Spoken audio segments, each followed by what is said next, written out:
Final point on Leah. I really think that her time away from the cockpit has done her a lot of good. I agree. Witnessing the sport from the starting line, stepping away, feeling the urge to get back in there. You just can't explain how much good taking a little bit of a break can do. And it gives you a very different viewpoint and perspective, especially with Dominic now. It places things in a different light. As Tony Schumacher needs, beyond all else, this guy just needs a clean weekend. Okay, he needs to qualify decently and at least turn on a win light, even if it's only one of them. These guys need some forward momentum in this American Communication Construction Aloha 511 Top Fuel Dragster. And Shawn Langdon, Coletta Air Colors, Rev Chem Composites, number 2 in the points. Hiring crew members midway through a season and then an off season where you're building and you got a second team.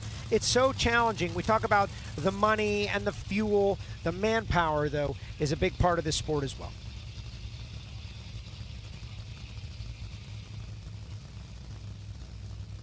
No such problems with the Coletta Air machine. No. Here we go.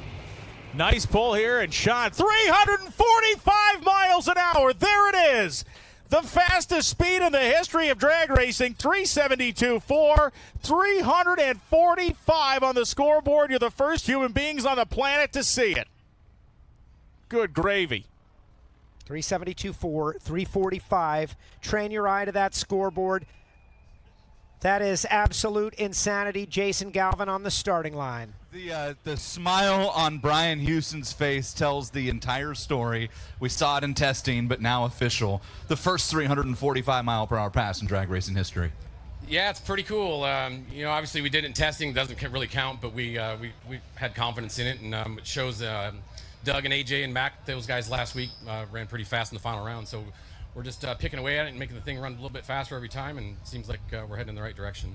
Picking away and heading in the right direction at 345. Where's the limit? I don't think you'll get much. You hit the rev limiter so much earlier when you run that fast, and there's just a lot of physics that you got to overcome. And the rev limiter does its job. We're just getting away with a little bit more out of it. We've got a couple of years here running 340, so I think we're getting pretty close to tapped out. That's what they always say. That is unreal. That is a stunning thing to see. It looked so smooth. Let's check out the AMCIS instant replay right off the starting line from the Goodyear drone. Left-hand side. Just no corrections. Nice and straight. 345 miles per hour. And the one thing I was looking to see is when it happened in testing, the car had dropped the cylinder briefly and picked the cylinder back up again, which it didn't fool the rev limiter, it just moved the time scale of when it was going to be applied on the racetrack. That was clean as a whistle. There was no David Blaine, David Copperfield trickery there. That was just a downright, effectively, what appears to be a perfect tuned run in terms of maximum speed of a top fuel dragster. That is breathtaking.